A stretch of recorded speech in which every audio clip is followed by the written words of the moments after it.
Welcome back to the For All the Saints podcast, and I'm delighted to be joined by Anastasia Kocheva today. Anastasia, how are you?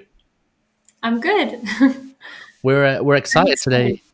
Yeah, it's an exciting opportunity to learn. We like to do episodes every now and then about the church in different parts of the world. We've done it in several places, and one place that we haven't discussed before is in Ukraine, and obviously it's kind of, I don't know, there's an extra interest to what's happening with the church there because of obviously the war in Ukraine and people around the world concerned, hoping that the Latter-day Saints and everyone is okay and safe and hoping for peace. So I just thought, wouldn't it be interesting to speak to you, a member of the church there, and kind of get some insights into some of the great members there and the great church there. So maybe we could start a bit about kind of your childhood, like where you grew up in Ukraine and what it's like as a Latter Day Saint family, and how important the church was in your growing up. Sure. Yeah, so I grew up in Crimea, on the very south of Ukraine. It's a small peninsula, it's very beautiful, and in a small village. And we had a really tiny branch there of maybe 10, 15 people, and my family was half of it. And we didn't have many members of the church. I had only in my seminary class there was only one more person with me and it were my younger brothers and sisters, so we didn't have many youth. And so for me, very faith building experiences were youth conferences. And when I started going there and I started meeting people who were similar to me, it really strengthened my testimony, because before that, I always felt that I was kind of like different, and I think in many European countries, people can relate to that. Yeah, but generally, in an area where I grew up, we had many different churches. We had a lot of Muslim people. We had a lot of Christian people. We had many people who didn't believe at all. So it was all very respectful, I'd say. And yeah, it was really nice to know about the gospel. And my family, they joined the church because of the neighbor who moved into the house next door, and missionaries started visiting him, and my parents became friends with that neighbor, and they were asking, oh, what are those security guys who are visiting you sometimes? Who are they?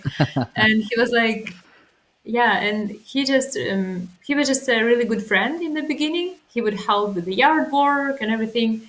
And then my parents asked about missionaries, and he was like, why don't you just listen to the lessons, discussions at the time? And I was one when my parents got baptized, and then more people joined, all because of that neighbor. And that's how the branch started. And yeah, so it was the only branch in a small village in the whole Ukraine at that time.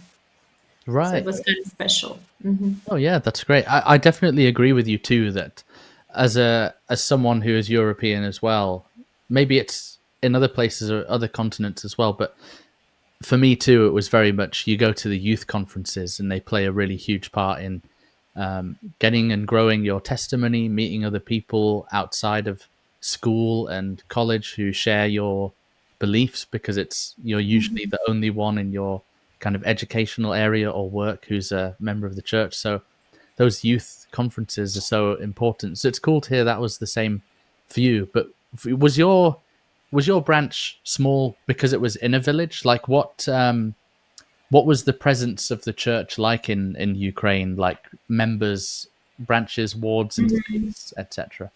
Yeah, so in Crimea, generally, we had, I think, five branches at the time, or maybe four. I don't want to give you wrong information, but yeah, we had a couple branches in Crimea at the time. And some of them were a little bigger. One that was in a central city. It was obviously bigger, so they were more youth there. And sometimes we'd go to do activities with them, but it was not many people. But then when I finished school and I went to Kiev to study, and I was just so happy because they had a stake there, they had a temple there. So it was a completely different experience. There were so many youth. I met so many new friends. We had this evening activities for young single adults, and it was just very different. And yeah, generally we have a ward or a branch in every big city, but some of them are bigger, some of them are smaller, and now sadly because of the war, many people moved out, and so many branches are becoming. Some of them disappeared, some of them became smaller, and yeah, people move a lot. Sometimes, for example, us, we returned from Switzerland. We were refugees in Switzerland for a year and a half, and then we came back to a different place. We are in Ivano-Frankivsk now, on the very west side. And yeah, and sometimes people return and they become less active because they just don't reconnect with the church, and nobody knows they're there, you know. Mm. So yeah, it's kind of complicated situation right now, but there were also many baptisms. That's what I heard from the missionaries. And yeah, and we don't have missionaries now, so that's also yeah. They were taking out of the country in 2022, and so for 3 years we don't have missionaries with us. We have some online who are assigned, but of course it's not the same. So yeah, I don't know if I answered your question, but Oh yeah, yeah, definitely. There's a temple in Kiev as well. Is that right? Okay, and is yeah, that quite a new temple? yeah, I believe it was dedicated in 2010. I have Okay, to check because no, don't. I'm very bad with dates and with numbers. But yeah, it was dedicated not too long ago, Interesting. So, and it's still working. Not every day, but there are some times, some days in a week that it works, and people go there and they serve in the temple. Yeah. so you mentioned that you are from Crimea, and forgive my really bad geography, but I know it's good. you you kind of speak of it as though it's different to Ukraine. Is it like a different region of it? Yeah, it's on the very south. It's a peninsula, and it's like a paradise on earth. I love it because they have mountains. I mean, we had mountains, we had sea, everything, and it's all like very close. It's very tourist place. When I was younger, I thought that I will live there my whole life. I will work in tourism, and I will never leave Crimea. I loved it. Yeah, but yeah, now it's different because now this part was taken by Russia, and it's Right. occupied, annexed. I don't know how to say correctly, but yeah, I cannot go home and visit there. So yeah, I miss it, and it is different now. Gosh, yeah. Um, Now you mentioned earlier as well that there were different Christians and Muslims there, but is would you consider Ukraine to be a very religious country, and what's like the main religion there? So the main religion is Eastern Orthodox. Okay. If Yeah. yeah, Orthodox. And we have some Catholic, especially on the west side where we live now. So here a lot of Catholic and Orthodox. Yeah, so that's the main religion. But many people they're not as religious. So yeah, but the traditional church is I'd say Orthodox and Catholic on the western part. Okay. No, thanks for letting us know that. It's really interesting to. I always learn about loving. I always love learning about the church in different areas. I wonder actually, is there anything having you served outside of Ukraine, you've been to other countries and experienced church. What's something you love about the church and how it runs in Ukraine? Is there something like I don't know, maybe the culture means it's different a little bit or something? Well, we do have some interesting things and some good things, and one of them that I thought about first, we have many. It's like a cultural thing. we have these elderly women. We call them babushka, and that's how missionaries call them. So Ukrainian babushkas, they will always try to feed you, and they will always teach you how to live, and they're so, like nurturing, and at the same time they have their own way to live, and they will teach you this way. Yeah, so that's one of the things. And I think in many areas of the church, I mean, in many regions of the world, the main like body of the church are women, and sometimes elderly women. And so in Ukraine, we do have the same thing. We have a lot of babushkas or babusi, and yeah, other thing, I think it's more about the small branches, but you really feel like at home there. It's really like a family where everyone knows about everyone, and again, these elderly women, they are really caring. And yeah, but I felt this in other areas as well. When we were in Switzerland, I felt the same way in Germany. Yeah, it's just like home. So that's maybe why I treasure it more. And yeah, I was thinking about some other things, but I they just flew out of my head. But yeah, we have a lot of traditions, a lot of Christian traditions, for example, like caroling, as many other Christians do. And so that's something that we would use, for example, during the Christmas time. We would just go to the central street of the city and just sing there, and everyone would listen because everyone celebrates Christmas and Easter the same. So there were just some memories of these holidays and how we can celebrate and preach the gospel at the same time. So yeah, that was really really nice.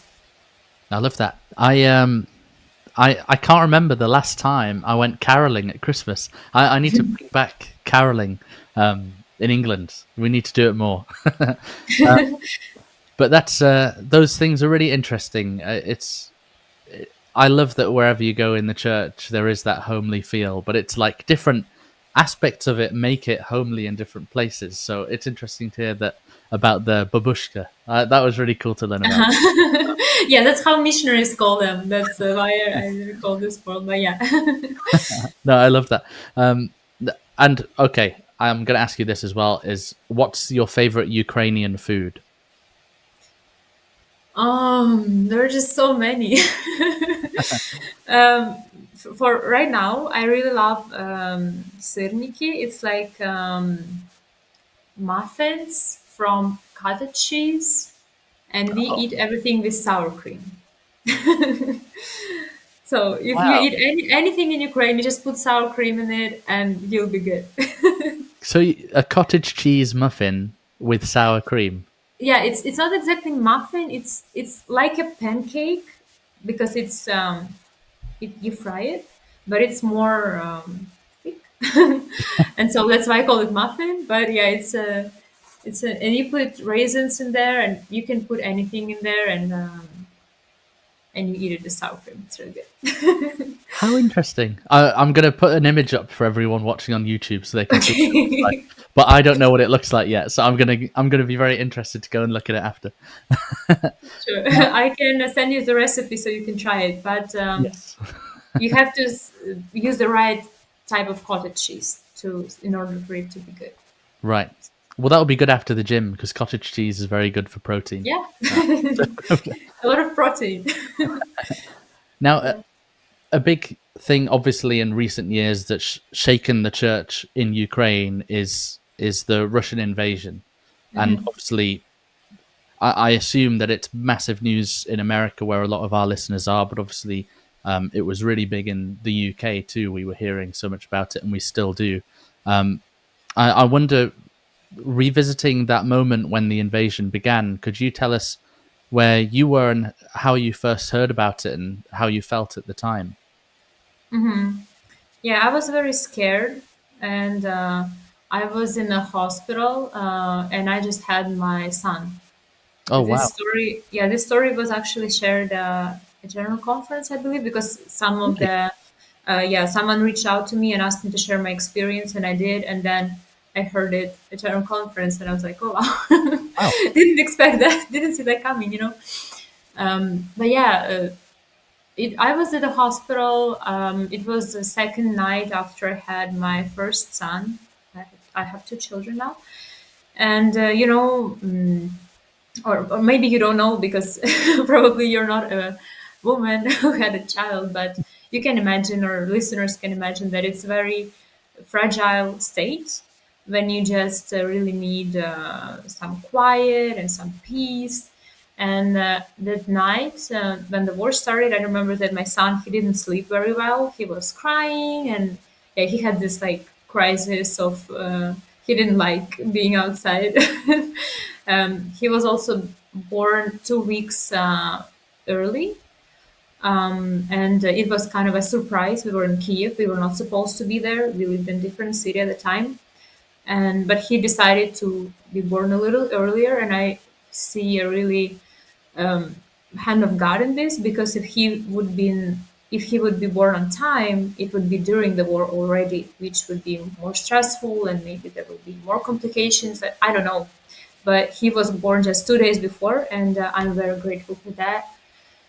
And yeah, and so the night he just didn't sleep well, and finally I put him to sleep, and I heard some noises, and I thought, oh, someone is doing fireworks, and it was like 4 a.m., and I was like, who is doing fireworks at night? And I was just like, oh, they're not thinking about others at all. It's night. They want to sleep. And with these thoughts, I went to sleep. And then sometime later, the nurse came to my room, and she was like, you take your baby, you take blanket, we're going downstairs to the bomb shelter. And I was like, what? No one understood what was happening, because the war was going on for 8 years already, but it was only on the eastern part, and it was like very slow and not full scale. And when we all went to the hall, and everyone was asking, like, children were crying and mothers were so sleepy, and everyone was asking, why are we here? And nurses were telling, oh, the war started, and we were like, good to know, it's already 8 years, like, what are you talking about? And now I'm telling about this, I'm laughing, but it's like, it's not funny. It's just how I deal with it. um, but yeah, and that's how we knew. I didn't have my husband near me because he was at home at the time. And in the morning, yeah, everyone just started panicking, and we heard sirens all the time. We didn't hear much explosion. It wasn't near us. But of course, all of us saw the news, and some mothers just took their children and went home without getting their documents. It was just Yeah. kind of chaos. Mm, yeah, but medical workers, they were just as usual. They were calm. They were like, we are working, everything's good. They did all our, um, they had to do some vaccination for kids, and they just did their work. So I'm really grateful for that, that it was all quiet, all peaceful. And yeah, and that's how, when we were leaving the hospital, we were just thinking, what should we do? Because we lived in a region that was very close. We lived in, I will not say names because it doesn't, but we, at the time, we lived more south, where Russians were really close at the time. So we were thinking, should we go home? Should we stay? What should we do? And eventually we left Kiev because it was not safe. It was very loud, and so on the second day we left. And when we were leaving the city, the traffic was very bad, and a lot of people were trying to leave the city, and they were just standing next to the subway station, so where there will be air raids, they can hide. And but they were just waiting that maybe someone on a car will pick them up. And we had a feeling that we have to pick someone up, even though our car was full of stuff, and we had only two seats. But we stopped. My husband felt that we should stop, and we stopped at the subway metro station. And And he came back, and there were four people, and somehow they all fit in our car, and we just left. And yeah, and later there were many other events, and I left the country 3 weeks later with my child because it was just very scary. And I went to Moldova for about 2 months, but then we came back, and slowly it became our normal. You know what? In the beginning was shock, and we were all like, "It's the end of the world. We cannot survive this. We need to run. Someone need to do something." We all believed it will end in 2 weeks, in 3 weeks, um, but it didn't, and so we just kind of figure out had to figure out our lives. Some people decided to leave, and that's what we did at some point. But now, yeah, we came back. So it's just something we had to used to. It's that how do I word it? We had to use we had to use to oh my gosh, how do I say it?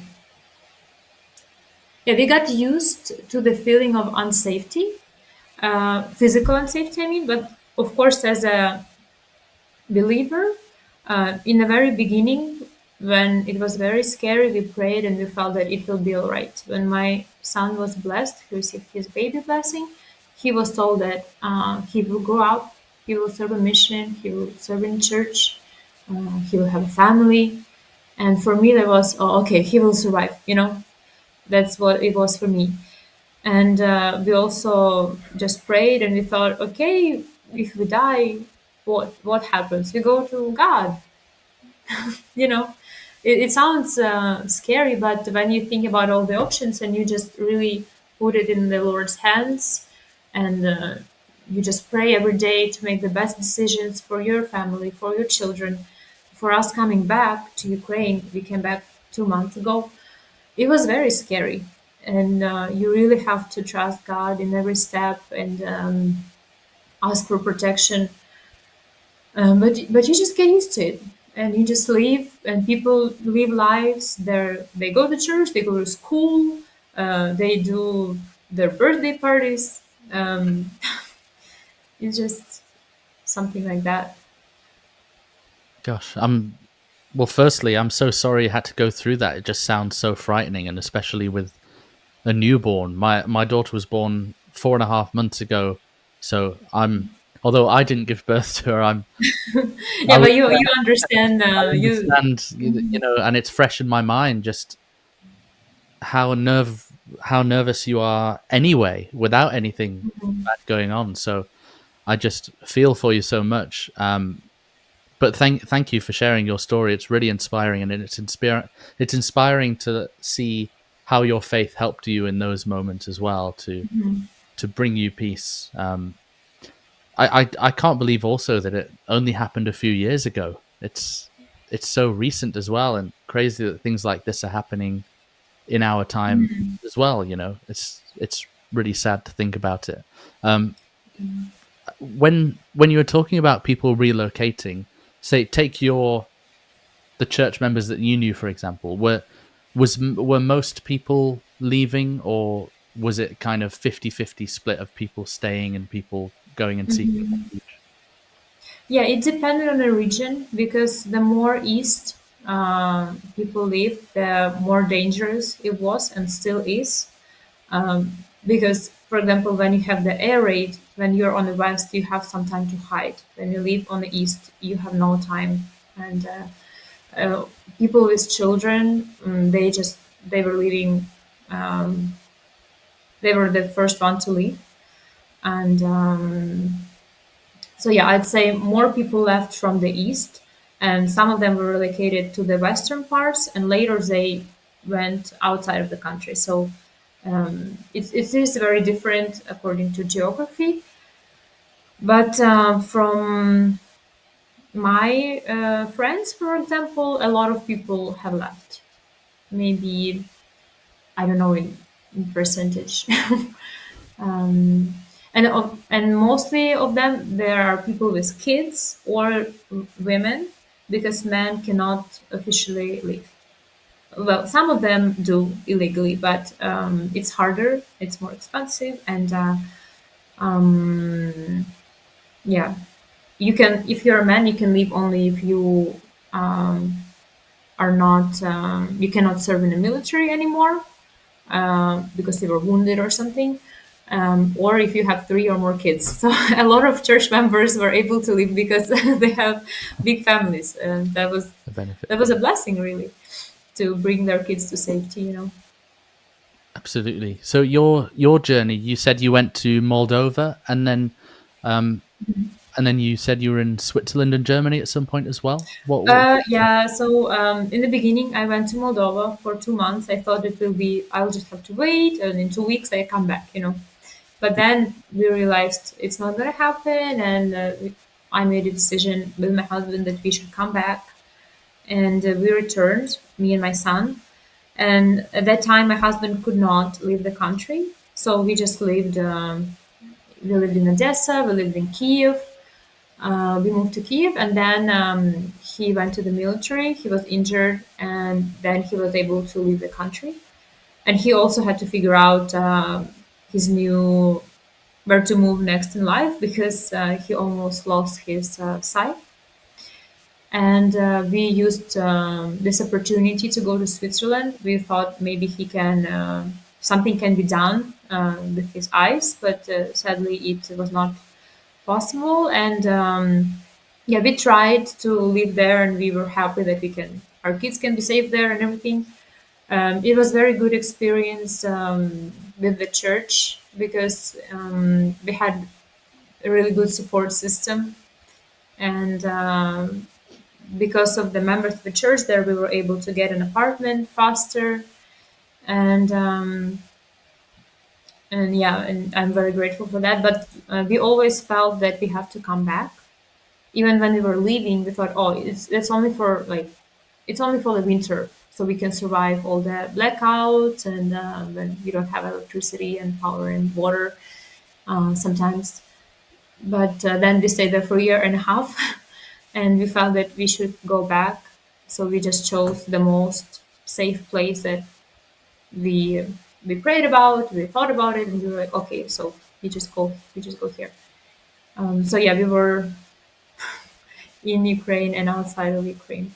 Half of the time we were here, and half the time we were outside of the country. I suppose you said at the start about how one of your favorite things about the church in Ukraine was the feeling of home that you get in church and the feeling of community.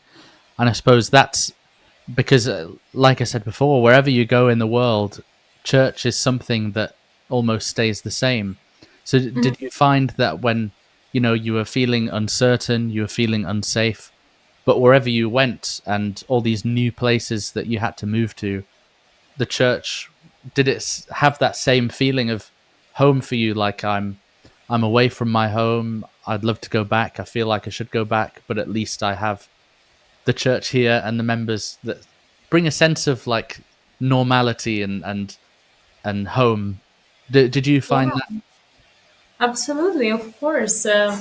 When we first went when we first came to Switzerland, we stayed in a bunker underground, so it was not usual experience at all. Yeah. And at that time, I had my second child, who was 2 months old, Wow. and it was crazy because there were these two bank beds, ventilation going on the whole day, so it was like crazy, for us. We were very grateful for all the help we received, but still, it was very challenging with two small children. And on the first Sunday, we went to the. It was in Bern. It was in the Bern ward, and it was just. It felt so good, and members they invited us to come visit them for dinner, and it really felt like home. And we didn't know these people; they didn't know us. They invited us to their home, and it was just something so special to me because we were able to spend time there. Our kids were able just to play, and I'm still very very grateful for that. And yeah, And it was like that everywhere. Later, like 10 days later, we went to another refugee camp, and then 4 months later to another. And everywhere we would still always would find a church, and we'd make sure we go there every Sunday. And members were always very welcoming. They were always trying to help, offered us rides, and just trying to make sure that we can make it to church if we need anything. They came visited us in our in the hostel we lived, and it was just very nice. And in Ukraine, when we lived in Kiev during the war, we rented small house from the members of the church. So we all there was this like property. There were three houses, and all of us were members of the church. So it was also very special. And my husband was serving in the military at the time, so I was by myself with a child.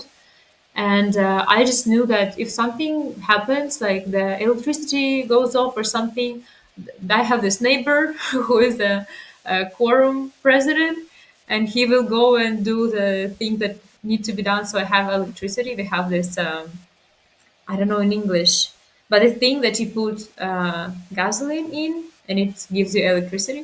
So he had Okay. that, yeah, and he was able to help me out. So it really helped us. And even at church, we had these lessons of how can we be prepared, what should we do if this happens, if that happens. We should always have plan A, plan B. That's what we were taught in sometimes during the Sunday school, and it really helped us also to feel united. To when there would be some nights when there would be a lot of missiles in the morning, branch president or bishop, he would check up on everyone and ask, oh, do you need anything, is everyone all right? And church and the gospel played a really big role just in our spiritual and psychological well-being, and really helped us to stay, and me personally, just to stay sane. Honestly, um, so yeah, it just gives you a perspective that okay, now we have these challenges and we have war, but that's what God told us. There will be wars and everything, and I'm just very grateful for this knowledge and for this perspective. Uh, that it's not the end of the world. It's just a phase, you know. Hmm. No, thank you for sharing that. It's really interesting insights. Really powerful to learn about. Um, I wonder, are there any particular stories of fellow church members that you know whose faith stood out to you during the conflict? Oh, Other many of them. Yeah, many of them. I heard a lot of like miracle stories. right, For example, the one that I heard just recently, a woman, she was a sister, she was less active for a couple of years, for many years actually. And just a couple of years ago, with the war and with everything happening, she decided that she wants to come back. She started attending church again, and she was working from home. And At that particular day, she went to work in the office, and she felt that it would be good, and just spirit told her, and everything happened the way that she was in a different place, and the drone or missile hit, and all her windows, they just crashed, and all the glass, it went to the place where she used to work, where her work table was, her work desk. And because she was not home, she was not injured, and she was very grateful for that. And she was sharing her testimony that if not that, I don't know what will happen to me. And I just think it's so powerful that during the times of hardship, someone who knew the truth, she felt that I need to go back, which was probably not easy. But because of her faith, that what happened. Her life was saved. Of course, her apartment was it's not in a good condition, but her health is safe. Um, there were many other people. There were many people who went to defend their country, and we are very grateful for them because of them we can, we can eat, sleep, go shopping, raise our kids, and it's just very, very humbling, that because someone gave their life, you can live. And I don't know personally anyone from the church who went to the military and was killed, but I may just not know. Yeah, but I do know people who received very serious injuries. And for me, it's also about faith.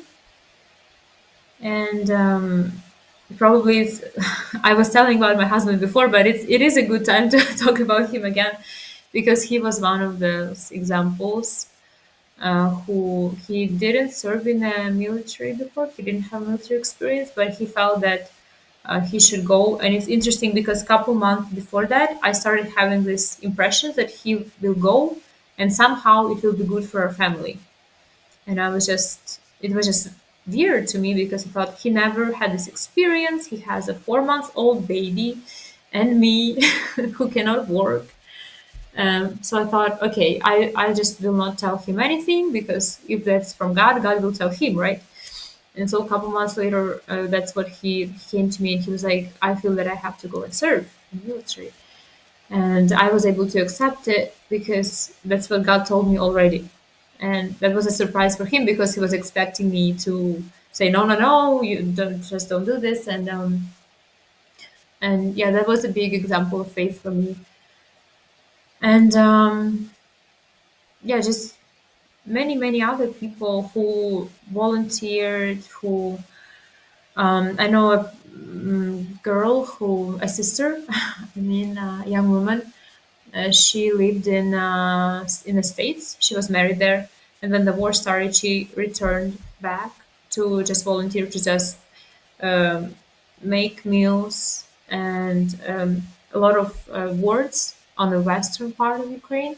They opened up as the refugee centers because many people were going to Europe, and they would just sleep there and eat there. And so many people they were helping with that and just serving. And yeah, there are just couple examples that I can think about right now.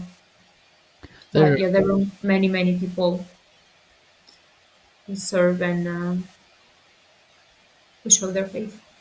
they're amazing examples. Thank you for sharing those. It's so inspiring to feel the, I don't know, to feel the spirit of the people that you're speaking about, and you, of course, of this mindset of we're not just gonna sit and complain, but we're going to do something about this, or we're going to have faith. We're going to press forward. Everything's going to turn out all right. Like, that's so powerful because I guess it would be so easy with all this going on to just be really miserable and upset, and even questioning God. Why is this happening to us as a family? We've just had our baby. Why this seems unfair? But everyone you're speaking about, and you as well, just has such a powerful and inspiring outlook on it. Which, yeah, it's powerful for me to hear. And well, how would you say that your relationship with Jesus Christ evolved? Did it change? Did it grow as you were guided through this kind of uncertainty and this time of your life? Of course, of course it did. I was just thinking about something as you were speaking that it is really inspiring to hear my testimony now and other people and their experiences. But something I just want to make sure that I mention is that it is not always like this, Mm, because in the beginning, when everything just started, and still now, sometimes I still do have trouble. I still do have questions. I still have concerns. Sometimes I'm unsure about what's gonna happen, and looking back, I can see the hand of the Lord. And sometimes during the day, I can feel that yes, he's protecting me, but sometimes Satan, he's still he's doing his work, you know. And especially in the beginning, I remember everyone was hoping that church will release a statement or say something, you know, that Ukraine is good, Russia is bad. That's what we were all expecting, you know. And then it just didn't happen, and a lot of people were discouraged because of that. And even during the general conference, we were still waiting that something will be said now.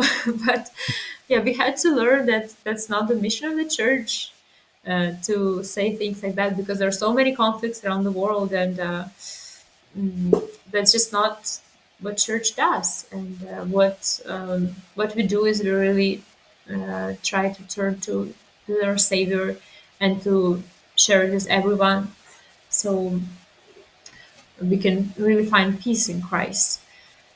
And but overall, of course, my faith grew a lot, because I think without challenges, we can't really grow. And we know that the purpose of us coming to this earth was to grow, to be tempted, to be tested, and so we can overcome all of this through Jesus Christ.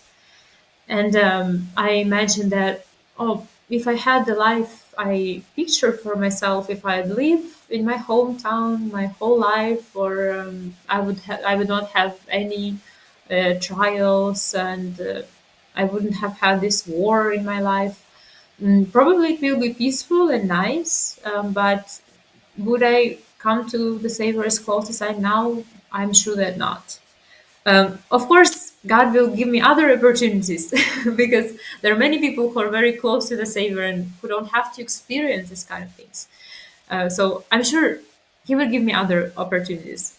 But this experience really helped me to rely on the Savior completely, and to seek His will instead of mine. It taught me to make sure that I am ready to face God now, like today. I don't have time to repent sometimes later, you know, to do something that is not aligned with His words. But you really have to be ready any day. And I felt a lot of peace during this time when I made it may seem like contradictory, because you have so many stressors, and for me sometimes it seemed like, oh, I need to take care of so many things. But when I really made time to do simple things as reading my scriptures, praying, listening to general conference, and it really brought that peace and that spirit into my life, so I was able to move forward. And yeah, and sometimes after those very devastating moments when you just cry and you just ask God why, when you just try to understand. And sometimes when you go through this dark time, that's when you meet the Savior, and when you feel His love, and when you feel you just it just I don't know how to explain, but you just see light in this dark situation. You see people, you meet just amazing people who show you God's love. But it often happens after some terrible and even ugly things. Um, and yeah, that's just how it was for me. Thank you for sharing that. Thank you for being so open and sharing that. It's just, again, it's really powerful to hear it from you and to learn from you. And as of now, what is the situation with the church in Ukraine? Can you paint a picture of what it's like now? Like, are most of the congregations meeting? Have things returned anyway to a bit of normal, or is it still kind of a lot of challenges for the church in Ukraine?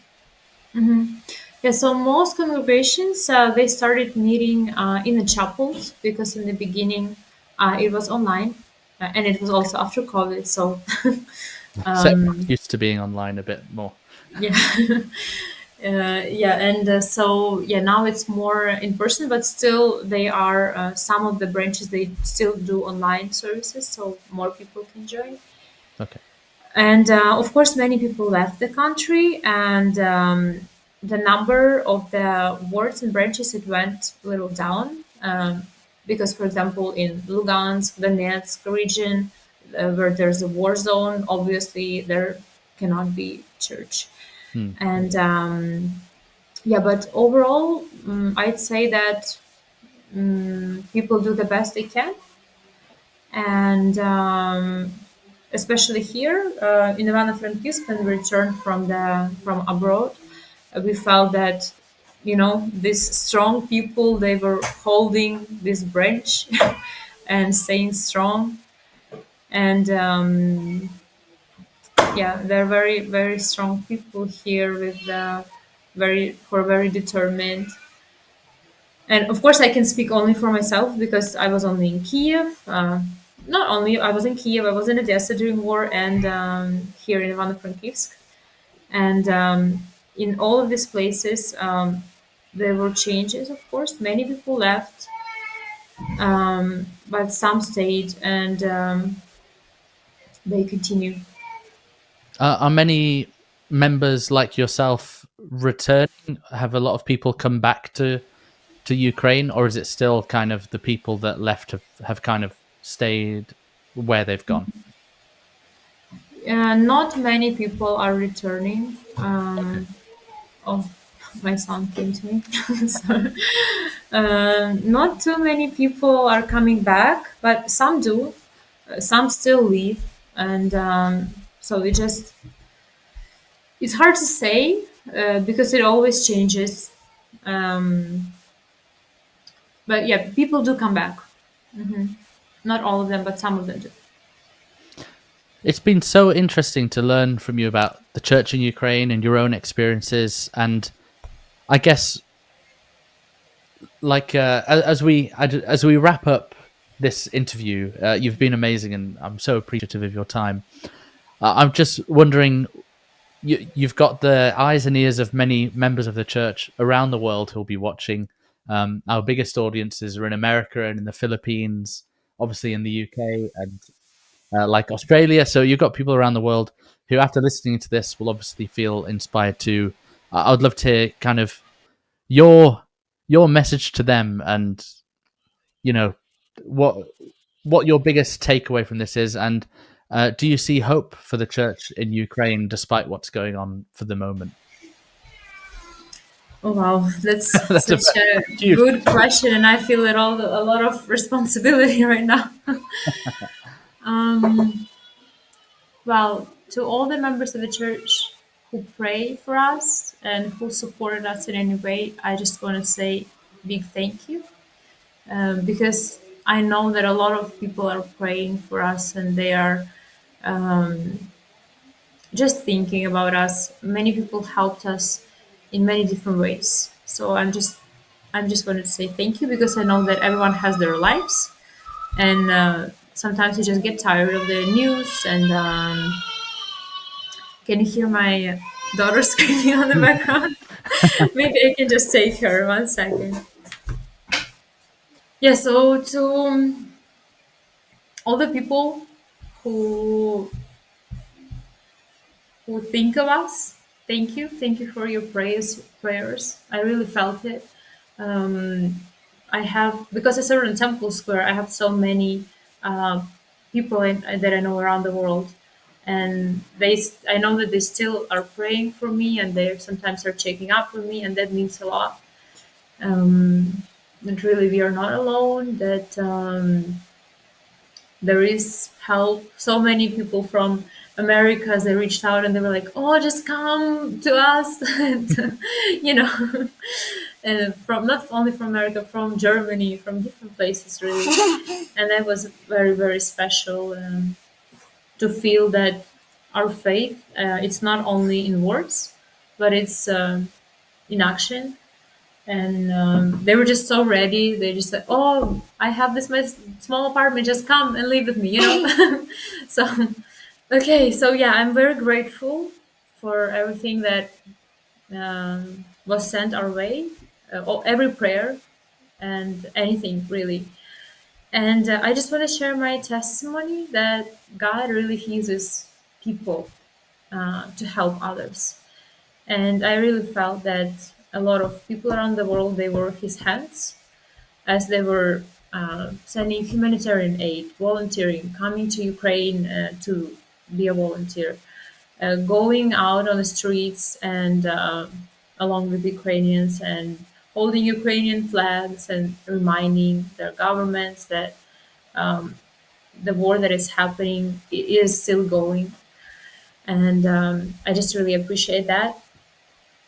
And I hope that there will be peaceful times when people from around the world, they could come, they can visit Ukraine again, they can go to Ukraine temple and witness this just this land that is so special for me. And um, oh, okay, I just really wanted to share my testimony that when we have trials that come to our life, we can see, we can come closer to God through them. And it can be war, it can be sickness, it can be anything else that's happening in your life. But you can really find faith and hope through Jesus Christ. That's what I wanted to say. Thank you so much. Thank you so much for sharing your testimony. You're amazing. I love seeing your two cute little kids as well. Such a great family, and so grateful that you would come on and share some of your experiences. It really means a lot, and I know everyone listening will be really grateful that you did as well. So thank you so much. Thank you.